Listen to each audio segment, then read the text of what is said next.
Hello guys and welcome back to my Arsenal career mode. Wow, yesterday, literally all I can say is wow. At the moment, the video's on 13,000 likes. That is just absolutely mental. So I want to kick off the video. Actually, I'll talk about it in just a second. Here we get an offer for Eduardo Vargas. He's a guy I bought last season when I was at Arsenal. I don't know what to say about him. He seems like a relatively good player, but you know, if I'm going to get offered over 20 million, I was going to accept that. You know, because I have got other players that I could potentially play in his position. I had him out on the left at the moment. But either way, guys, as we get into the Manchester City game here, at home at the Emirates, the beautiful Emirates, I just want to say a massive thank you, a massive, massive thank you, because I never expected a response like yesterday's. Absolutely mental. If you missed that video, I'd really appreciate if you could go back, but otherwise this will be kind of weird to you. Like, yes, I'm back at Arsenal, and I explain it all in the last video, so that's on my channel. But 13,000 likes, that is just absolutely mental. So thank you for the support. I can't wait to get this series up and going again. It's going to be awesome. And what a great way to kick off this episode, a game against Manchester City. They're going to be, you know, challenging for the title. You can see I'm spending a lot of time here making sure I put together a good squad, trying to get used to it again. I've got so many great players. I can't remember which ones I preferred. Now, a lot of people asked about Wilshere. If you look to the right there, you can see he's just below the Nasri. I did sell Wilshere in Season 2, I think it was, or it might have been towards the end of Season 1 in the summer, possibly, I can't remember.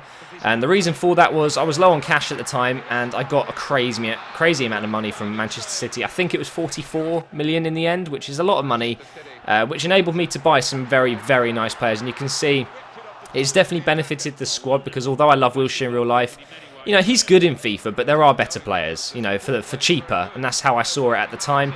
And that's why I went for it. But you can see here, I'm getting tons of chances here against Manchester City. But Joe Hart in goal. Very, very, very difficult to beat sometimes. And I kind of left a little gap in defence there, playing 3-5-2. And Nasri goes through and scores an absolute cracker. Actually, no. It's not a cracker. Look at this. Watch this. Is it even a good finish? No, it's not. Chesney should have grabbed that one. That's pathetic, Chesney. But playing 3-5-2, I've said it in the past, you're always going to leave gaps in defence. And that is exactly what happened there, which allowed Nasri to go through and goal and score against his beloved Arsenal. Not one arsehole. But either way, we go in at half-time, 1-0 down, and this is the first game of the Premier League. You know, this is the first game of the season, and if I lose this match, I'm going to be absolutely pissed. I'll be really disappointed because, you know, Manchester City, yes, they're a good team, but the team I've got is better than any team in this Premier League. Absolutely, and I should be comfortably winning most matches. Obviously, I'm going to drop points here and there, but you can see there, I don't want to call him Koch anymore because I got a lot of angry German fans telling me that I was wrong. A few nice ones leaving me messages saying this is how you pronounce it. So I'm just going to call him Koch. I honestly don't know how to say his name, but I made some substitutions there. Really, it was my last chance, you know, to get an equaliser. But Nasri again doing a lovely little 1-2 with Aguero. And he puts it in the net. It is a nice 1-2. It's very difficult to defend against it. And we go 2-0 down against Manchester City. Exact same score as it actually was this season. Unfortunately, just not good enough to win the game. I didn't play well enough. I'm trying to get back and getting used to this team again. It's kind of weird. It really is. It's nothing like Rangers and it's nothing like Napoli. It's definitely a lot more pacey, this team. But pace isn't everything in career mode, you know.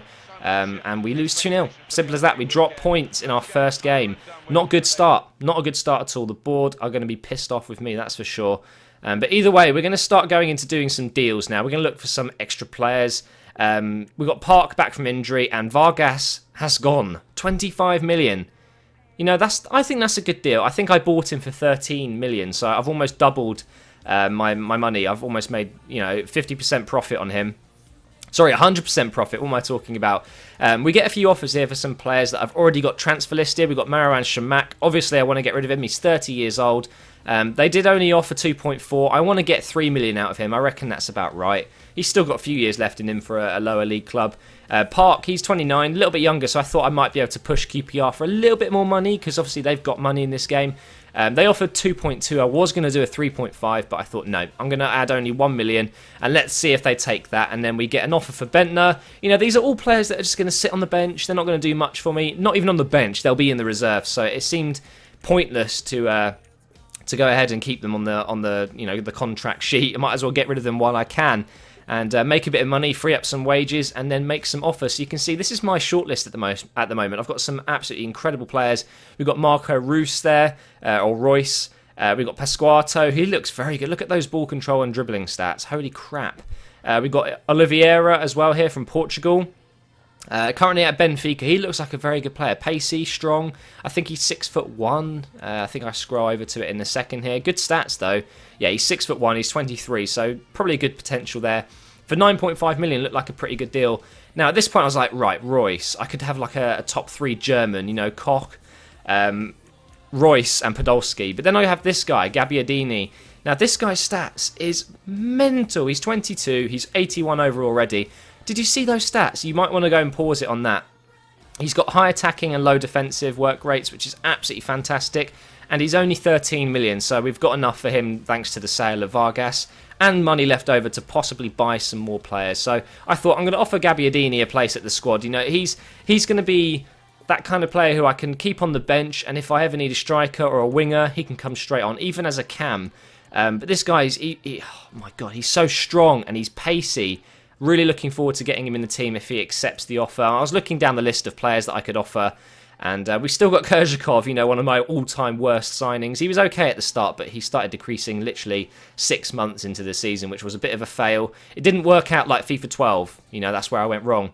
But anyway, QPR come back here, and they accept the offer of 3.2, which is quite a lot. Shows that QPR have more money than sense, in real life too, probably. Now, I always like to sim at least one match kind of in the transfer window so I can, you know, get to the players and get it all moving. And also just to test the squad, see what it's like away from home if you sim a match. And we do win against a very, you know, decent Newcastle side, 3-2 there. Gervinho and Koch getting the 2 goals. I really don't want to say Koch anymore. What can I call him? I can't remember. I don't know. We'll call him the young German, the German star. But yeah, we get an offer back for Gabbiadini here. They said it's just they don't want Kerzhakov and it's not enough money on its own. So I thought, all right, let's offer a defender. Maybe they'll take a defender. And Andre Santos, the best left back Arsenal have ever had in their history. I thought I'd offer him plus 15 million. So that equals 16. His value is only 13. So already I'm offering a lot more. But again, they say, nope, we're interested in the player, but they'd like 19.2 million. So we're going to go ahead and bung that up to 19,250. Plus Andre Santos. And you know what? I free up money from the wages. Andre Santos, I think, was on 30,000. Oh yeah, and Shamak, they offered a certain amount, 2.6 million, and we're going to go ahead and just accept that because we want to get Shamak off the books. But hopefully we're going to get Gabbiadini, and there you can see the beauty of that word, accepted.